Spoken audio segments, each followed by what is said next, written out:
नमस्कार दोस्तों, स्वागत है आप सभी का हमारे चैनल पे। मैं हूं विशाल गहलोत और आप देख रहे हैं हमारा चैनल मैथमेटिक्स लवर। तो चलिए शुरू करते हैं। तो दोस्तों आज की इस वीडियो में हम लोग बात करने वाले एक एसिम्प्टोट के क्वेश्चन नंबर 4 को, जो क्वेश्चन नंबर मतलब एक्सरसाइज 10 का क्वेश्चन नंबर 4 जो हमारा है। तो आइए इसको हम लोग सॉल्व करते हैं और देखते हैं कि इसको एसिम्प्टोट हम लोग कैसे मतलब फाइंड करते हैं। तो सबसे पहले जैसे कि यहाँ पर क्वेश्चन देख रहे होंगे, जो कि यहाँ पर लिखा हुआ है x cube minus 6x² plus 11xy² है। यहाँ पर मिस्टेक हो गया था, इसकी वजह से काट दिया मैंने। Plus 11xy² minus 6y³ plus x plus y plus 1 equal to 0। तो ये हमारा क्वेश्चन है। तो चलिए दोस्तों इसको हम लोग सॉल्व करते हैं। तो सबसे पहले यहाँ पर देते हैं सिंस का साइन, और जो कि क्वेश्चन है पहले उसको हम लोग यहाँ पे नोट कर लेते हैं। तो क्वेश्चन हमारा क्या है दोस्तों, x cube minus 6x² plus 11xy² minus 6y³ plus x plus y plus 1 equal to 0। तो बेसिकली क्वेश्चन हमारा हम लोगों ने नोट कर लिया दोस्तों। तो ये हमारा कर्व का इक्वेशन दिया हुआ था। अब इसमें जो हमारा अगला स्टेप होता है वो होता है हाईएस्ट डिग्री हम लोग को फाइंड करना। तो इसलिए डायरेक्टली हम लोग यहाँ पर लिखते हैं। तो कर्व का हाईएस्ट डिग्री हमारा 3 है, तो इसलिए डायरेक्टली आप लोग यहाँ लिखते हैं दोस्तों क्या, the highest degree of the curve is, तो n इक्वल टू बेसिकली कितना है दोस्तों, तो कर्व का हाईएस्ट डिग्री यहाँ पर 3 है। तो मैं यहाँ पे 3 लिख देता हूँ, क्योंकि यहाँ पर देख सकते होंगे x का हाईएस्ट डिग्री यहाँ पर 3 है। फिर यहाँ पर वेरिएबल्स के पावर को भी आप ऐड कीजिएगा, तो 2 और यहाँ पर कुछ नहीं पावर, तो 1 और 2 और 1 3, यहाँ पर भी 3 हो जाएगा और इसमें भी 3 हो गया। तो अब लिखते हैं हम लोग फाई 3, चूंकि एक अलग फंक्शन हम लोग मानते हैं। हाईएस्ट डिग्री वाले टर्म को अलग फंक्शन के फॉर्म में लिखते हैं। तो हाईएस्ट डिग्री वाला हमारा टर्म कौन कौन सा है दोस्तों, तो x cube minus 6x² plus 11xy² minus 6y³। तो ये हो गया हमारा 3 डिग्री मतलब हाईएस्ट डिग्री वाला टर्म। अब क्या करते हैं उसमें पुटिंग करते हैं। तो पुट बेसिकली करते हैं हम लोग x equal to 1 and y equal to m। तो जब इस वैल्यू को हम लोग पुट करते हैं तो यहाँ पर क्या आता है दोस्तों, तो फाई 3 एक अलग फंक्शन जो हमारा आता है m के फॉर्म का। तो इक्वेशन जो बनेगा m के फॉर्म का, तो पुट कीजिएगा तो यहाँ पर 1 ही होगा। x के प्लेस पे 1 पुट कीजिएगा तो 1 होगा, माइनस यहाँ पुट कीजिएगा तो सिर्फ 6m होगा, फिर बीच में प्लस का साइन, फिर यहाँ पुट कीजिएगा तो 11 m स्क्वायर होगा, क्योंकि 1 का वैल्यू तो 1 ही होगा यहाँ पर x का, और m का स्क्वायर हो जाएगा तो बेसिकली 11m स्क्वायर हो जाएगा, माइनस यहाँ पर उसी तरह क्या हो जाएगा दोस्तों 6m³ हो जाएगा। तो ये हो गया हमारा m के फॉर्म का इक्वेशन। अब जो हमारा नेक्स्ट स्टेप होता है वो क्या होता है दोस्तों, तो नेक्स्ट स्टेप होता है हमारा कि हाईएस्ट डिग्री वाला जो टर्म होते हैं हमारा, उसको क्या करते हैं 0 से इक्वेट करवाते हैं। हाईएस्ट डिग्री वाला टर्म ये है दोस्तों, तो इसको पहले मैं यहाँ पर नोट कर लेता हूँ, जो कि हमारा है 1 minus 6m plus 11m square minus 6m³ equal to 0। अब यहाँ से -1 जैसे आप कॉमन लेते हैं तो ये जो नेगेटिव है पॉजिटिव बन जाएगा। तो डायरेक्टली मैं यहाँ पर लिखता हूँ 6m³ minus 11m square plus 6m minus 1 equal to 0। तो -1 कॉमन लेने के बाद फाइनली इक्वेशन कुछ इस फॉर्म का हो चुका है दोस्तों।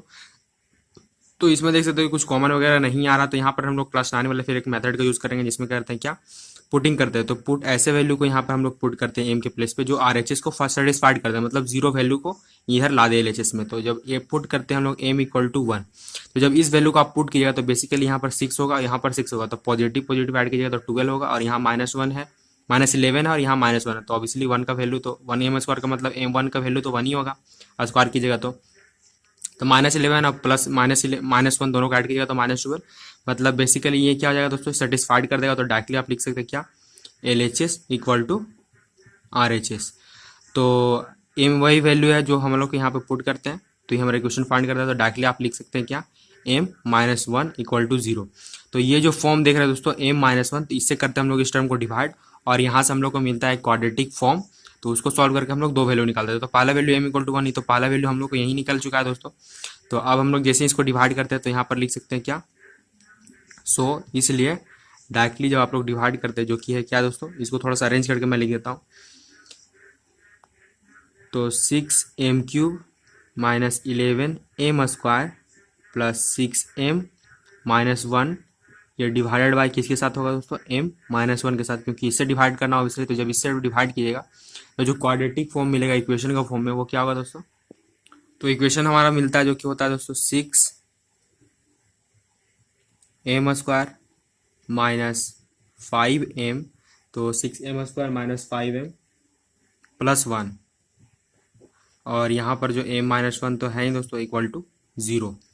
तो जब इसको आप डिवाइड कीजिएगा तो फाइनली ये हमको ये टर्म मिलता है दोस्तों। तो क्वाड्रेटिक फॉर्म में ये फॉर्म में तो आप जाकर चेक भी कर सकते हैं, तो सेम टू सेम यही मिलेगा आपको। तो हम लोग चलते हैं नेक्स्ट स्टेप की ओर। तो उसको बारी बारी से जीरो से इक्वेट कराते हैं दोस्तों। तो जब इसको इक्वेट कराएंगे तो जो कि होगा 6m² minus 5m plus 1 equal to 0। और दूसरा क्या आएगा दोस्तों यहाँ पर m माइनस 1 इक्वल टू 0। तो यहाँ पर तो मैंने पहले ही बता दिया था कि जब इसको पुट कीजिएगा तो पहला वैल्यू तो यहीं पर निकल जाएगा जो कि पॉजिटिव 1 होगा। लेकिन जब इसको सॉल्व कीजिएगा तो इसमें हम लोग पुटिंग करते हैं। तो इसमें हम लोग क्या करते हैं बेसिकली जो m के वैल्यूज फाइंड करने के लिए यहाँ पर फॉर्मूला है minus b plus minus root over b square minus 4ac divided by 2a। तो जब इस वैल्यू को पुट कीजिएगा तो m इक्वल टू जो फाइनली जो टर्म आपको मिलेगा तो वो क्या होगा दोस्तों यहाँ। तो यहाँ पर देख सकते हैं माइनस है तो b का वैल्यू हमारा -5 है तो -5 पुट करती है, बीच में प्लस माइनस का साइन है। रूट ओवर बी स्क्वायर तो -5 का स्क्वायर कीजिएगा तो 25 होगा, बीच में माइनस का साइन 4ac। तो 4a हमारा 6 है और c हमारा ये है तो मल्टीप्लाई कीजिएगा तो 24 होगा डिवाइडेड बाय तो डिनोमिनेटर में क्या होगा 2a होगा। तो 2 हमारा 2 तो वैसे का वैसे ही है मतलब कांस्टेंट है। a हमारा 6 है दोस्तों तो इसको मल्टीप्लाई कीजिएगा तो 2 6 यहाँ पर 12 हो जाएगा। और इसको फिर फाइनली आइए हम लोग आगे बढ़ाते हैं नेक्स्ट स्टेप में। तो यहाँ पर स्पेस है दोस्तों तो मैं यहाँ पर उस चीज़ को यहाँ पर लिख देता हूँ। तो यहाँ पर देखिए उसके बाद तो m इक्वल टू डायरेक्टली मैं लिखता हूँ +5 प्लस माइनस और यहाँ पर √1 डिवाइडेड बाय यहाँ 12 हो जाएगा। क्योंकि ऑब्वियसली जब इसको आप सॉल्व कीजिएगा 25 में से 24 आप सब्ट्रैक्ट कीजिएगा तो 1 ही आएगा, यहाँ पर माइनस माइनस प्लस हो जाएगा। तो ये फॉर्म आता है दोस्तों। तो जब इसको आप लोग सॉल्व करते हो तो m इक्वल टू मतलब 5 प्लस माइनस 1 डिवाइडेड बाई 12। तो इसमें क्या करते हैं दोस्तों एक बार पॉजिटिव और एक बार नेगेटिव वाले टर्म लेंगे। तो यहाँ पर देखिए तो m2 जो होगा तो 5 प्लस 1 डिवाइडेड बाई 12 और दूसरा जो m3 जो तीसरा वैल्यू निकलेगा वो 5 माइनस 1 डिवाइडेड बाई 12। तो ऑब्वियसली जब इसको सॉल्व कीजिएगा तो m2 इक्वल टू क्या निकलेगा 5 में 1 आप ऐड कीजिएगा तो कितना होगा 6 तो 6 बाई 12 हो जाएगा। और यहाँ पर m3 इक्वल टू तो 4 बाई 12 होगा। तो बेसिकली ये दोनों एक दूसरे को कैंसिल करेंगे तो जो m2 का फाइनल वैल्यू निकलेगा वो 1/2 होगा। और उसी तरह जब यहाँ m3 का फाइनल वैल्यू निकलेगा तो यहाँ 1/3 होगा। तो यहाँ पर देख सकते हैं दोस्तों 3 वैल्यूज मैंने फाइंड कर लिया जो कि पहला वैल्यू m इक्वल टू 1 है, दूसरा वैल्यू m2 इक्वल टू 1/2 और तीसरा वैल्यू 1/3 है। तो यहाँ पर यह स्टेप हो जाता है कंप्लीट। अब करते हैं नेक्स्ट स्टेप की ओर। तो नेक्स्ट स्टेप जैसे चलेंगे तो जैसे कि हमारा जो मतलब लास्ट स्टेप था इसको जीरो से इक्वेट करके m के वैल्यूज फाइंड करने थे। तो अब क्या करेंगे दोस्तों अगेन अब हम लोग क्या करते हैं दोस्तों phi2 मतलब हाईएस्ट डिग्री से कम वाले डिग्री। तो हाईएस्ट डिग्री हमारा बेसिकली कितना है तो 3 था। तो 3 से कम वाले डिग्री को हम लोग क्या करते हैं दोस्तों फाइंड करते हैं। तो 3 से कम वाले डिग्री मतलब 2 डिग्री वाले टर्म। तो 2 डिग्री वाला टर्म मैंने यहाँ पे लिखा हुआ है। तो 2 डिग्री वाला टर्म जैसे कि यहाँ पे देख सकते होंगे कि जो हमारा कर्व का इक्वेशन दिया हुआ है तो इसमें सिर्फ यहाँ भी 3 डिग्री, यहाँ भी 3 डिग्री, यहाँ भी 3 डिग्री, यहाँ 3 डिग्री और यहाँ 1 डिग्री 1 डिग्री। 2 डिग्री वाला टर्म नहीं है तो डायरेक्टली आप लिख सकते हैं क्या phi2 इक्वल टू 0। इसलिए डायरेक्टली यहाँ पर लिख दीजिए phi2 m इक्वल टू 0 क्योंकि 2 डिग्री वाला टर्म हमारा नहीं है। अब उसके बाद हमारा जो नेक्स्ट स्टेप होगा दोस्तों तो अब हम लोग चलते हैं नेक्स्ट स्टेप में। तो मैं इसको इधर लिखता हूँ। तो अब देखिए दोस्तों फिर से तो हाईएस्ट डिग्री वाले टर्म को सबसे पहले हम लोग लिखते हैं। तो बेसिकली हाईएस्ट डिग्री वाला टर्म हमारा क्या है दोस्तों तो phi3 जो हमारा था वो यहाँ पर देख सकते हैं वो लिखा हुआ 1 minus 6m plus 11m² minus 6m³। तो मैं डायरेक्टली यहाँ पर पहले लिखता हूँ उस टर्म को।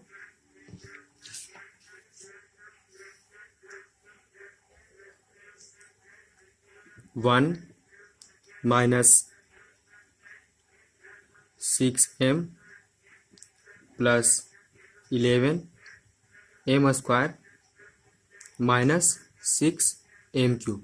तो यही टर्म था दोस्तों। तो मैं फिर से एक बार चेक भी कर लेता हूँ। तो चेक करने के बाद यहाँ पर जैसे 1 minus 6m plus 11m² minus 6m³। तो बेसिकली ये टर्म था। अब इसको करते क्या इसको डिफ्रेंशिएट करते हैं। तो इसको डिफ्रेंशिएट बेसिकली जब हम लोग करेंगे तो यहाँ पर देख सकते होंगे phi3 डैश का मतलब कि ये हमारा m लिखा हुआ था, यहाँ पर m मैं लिखना भूल गया। तो phi3 m इक्वल टू यही फॉर्म था। तो जब इसको आप डिफ्रेंशिएट करेगा तो ये डिफरेंशियल का फॉर्म है। इसका मतलब है कि ये फर्स्ट ऑर्डर मतलब डिफरेंशिएट कर दिया गया ऑलरेडी। तो ये हो जाएगा सिर्फ यहाँ पर -6, यहाँ पर हो जाएगा 22m और यहाँ पर हो जाएगा क्या 18m² हो जाएगा। तो जैसे कि यहाँ पे देख सकते हो दोस्तों ये डिफरेंशियल फॉर्म आ चुका है। तो अब दोस्तों यहाँ पर जो नेक्स्ट स्टेप होता है देयरफॉर उसमें हम लोग क्या करते हैं कि सी के वैल्यूज फाइंड करते हैं। तो सी के वैल्यूज फाइंड करने के हमारे पास फॉर्मूला होता है जो कि होता है phi n माइनस 1 m और जो लास्ट होता है वो क्या होता है तो phi nm का डिफरेंशियल फॉर्म मतलब हाईएस्ट डिग्री जो हमारा होता है उसको डिफरेंशियल फॉर्म यहाँ पर रखते हैं और 2 डिग्री मतलब हाईएस्ट डिग्री से कम वाला डिग्री मतलब 2 डिग्री को न्यूमिनेटर में रखते हैं। तो 2 डिग्री वाला टर्म हमारा कुछ नहीं 0 है, तो यहाँ पर 0 पुट कर दिया डिवाइडेड बाय, क्योंकि यहाँ पर जैसे कि देख सकते होंगे 2 डिग्री वाला टर्म हमारा 0 है।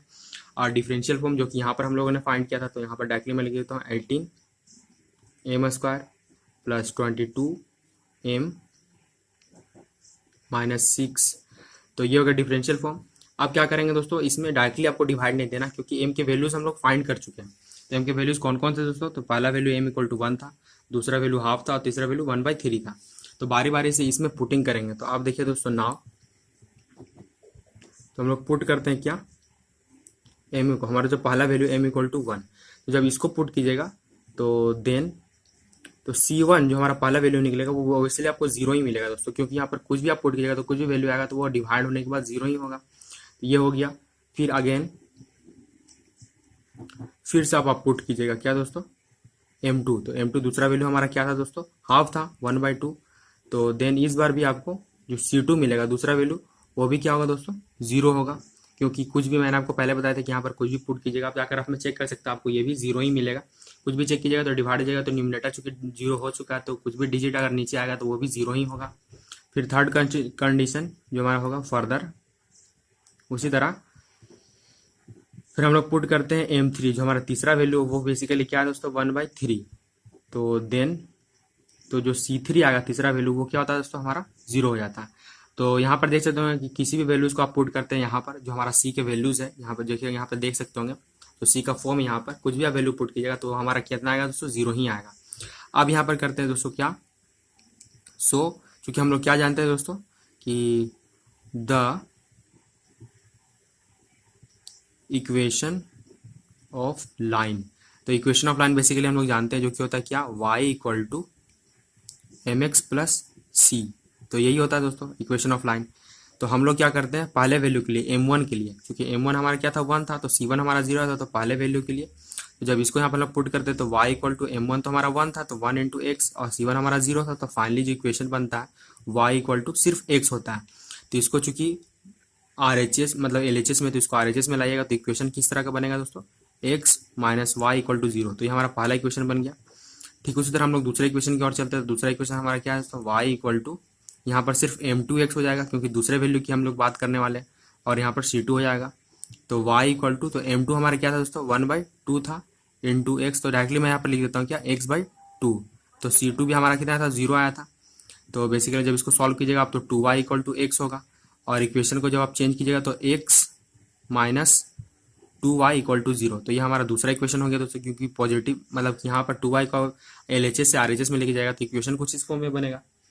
तो ये हमारा दूसरा इक्वेशन निकल चुका। अब उसी तरह तीसरा इक्वेशन की ओर चलेंगे। तो नाउ उसी तरह y equal to m3x plus C3। तो यहाँ पर जब हम लोग इसको सॉल्व करते हैं तो y इक्वल टू, तो m3 क्या था दोस्तों 1/3, तो बेसिकली यहाँ पर x/3 लिख देता हूँ प्लस, तो भी 0 आया था। तो जब इसको सॉल्व कीजिएगा तो यहाँ पर क्या आएगा दोस्तों, 3y इक्वल टू सिर्फ x होगा। ये तो आप समझ ही रहे होंगे, 3y इक्वल टू x होगा।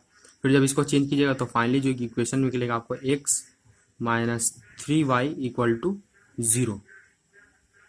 तो ये हमारा 3 इक्वेशन निकल चुका है दोस्तों। तो फाइनली आप आंसर में क्या लिखिएगा दोस्तों, तो आंसर में डायरेक्टली आप लिख सकते हैं क्या, हेंस the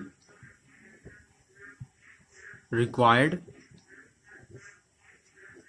asymptotes are, तो वो कौन कौन से एसिम्पटोट बेसिकली है दोस्तों। तो पहला इक्वेशन हमारा x minus y equal to 0 था, तो x minus y equal to 0 ये फर्स्ट निकला।